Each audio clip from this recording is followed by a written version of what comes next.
Today we will learn leadership motivation tools. These tools will increase your motivation to lead. In our leadership motivation assessment, we gave you a tool for assessing your motivation to lead. So, what if you want to become more of a leader, but you're finding it difficult to get yourself going? The tools in this session will help.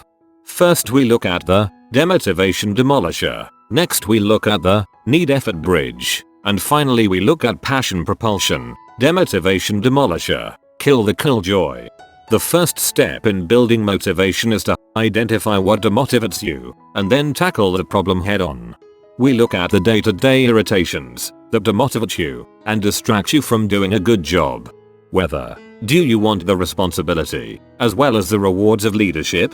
Some of the benefits of leadership are obvious. Find something that is holding you back. Are not you sure that you want to lead a team?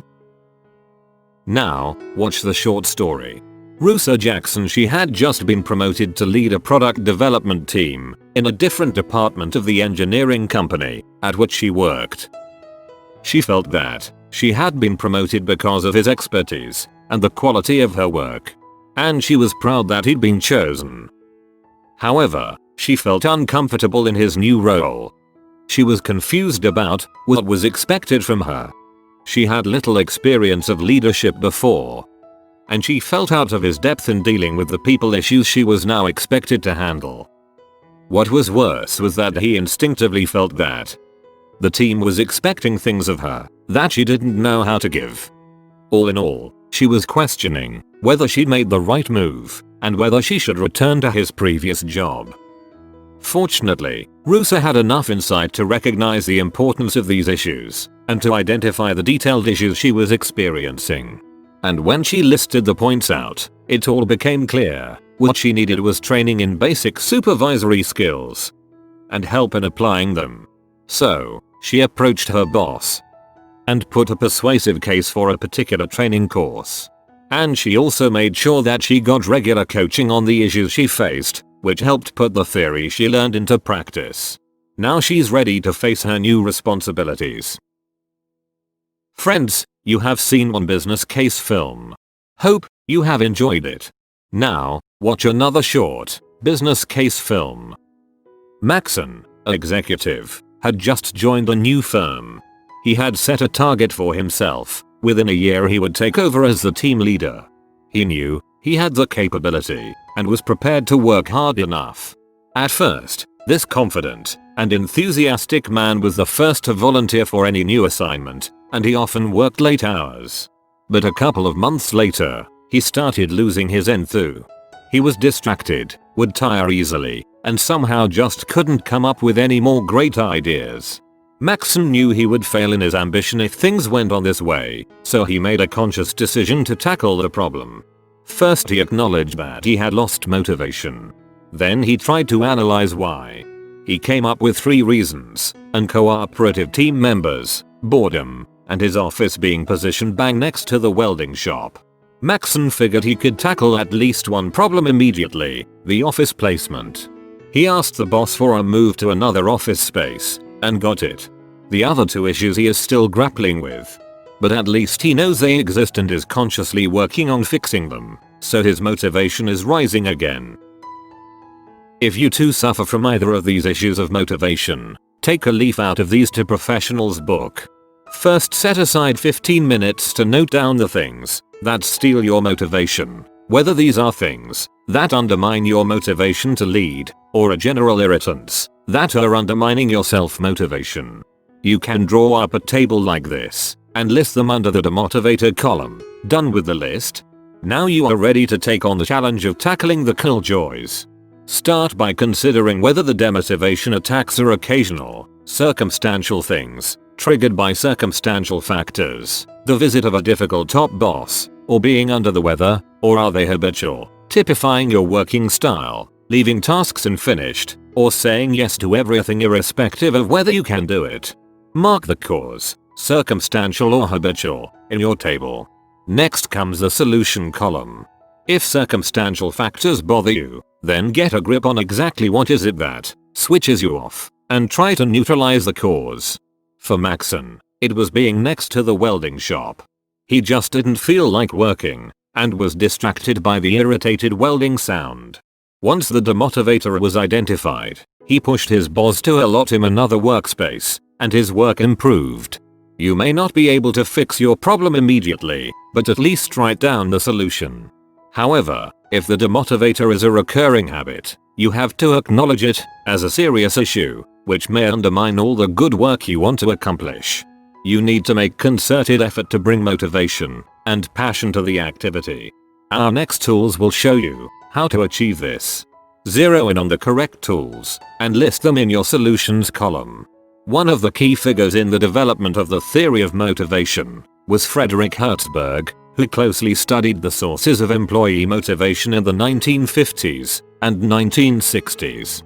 What he discovered was that the things that demotivate people are different from the things that motivate them. Hertzberg's hygiene factors, the things that made people unhappy and demotivated, were obstructive company policy, unhelpful administration, intrusive supervision, bad working relationships, poor conditions, uncompetitive salaries, low status and job insecurity. And just as these things demotivated the people who Hertzberg studied, they may be the things that demotivate you. Take them seriously. The need-effort bridge. Link action to motive. Establishing a clear motive for the actions you undertake is one of the best ways to create motivation. Remember the old "what's in it for me" principle? You can apply it to yourself to create motivation. Once you have figured out that the effort you make fulfills a need that you have, the effort will automatically become much more worthwhile. The need-effort bridge can work at several levels.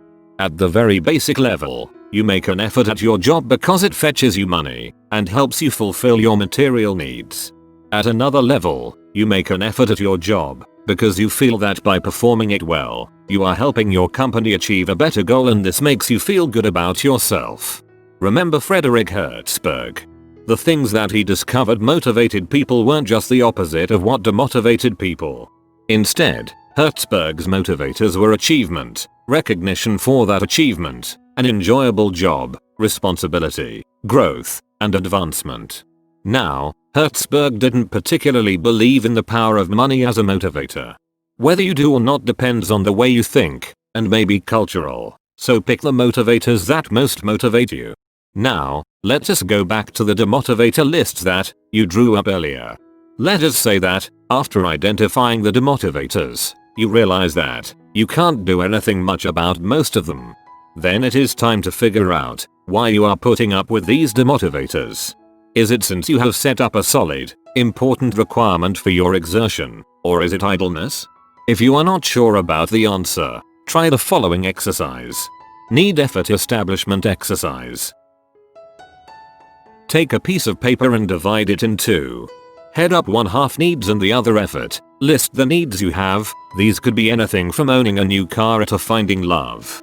Material benefit, professional standards, or personal goals are good thinking points to identify your needs. Next, list the efforts you are making on your job, in your community, or whatever. Then link the effort to the need it serves. For instance, the effort you are making on the new job could link up to the need for buying the car. Hopefully the extra effort will translate into a bonus, which would serve as the down payment. Just remember that the more meaningful the need you are seeking to satisfy, the more motivated you will feel. Hopefully, after conducting the exercise, you can find strong motivation to justify your efforts. You may have to spend energy grappling with the killjoys, but you know the effort is worth it.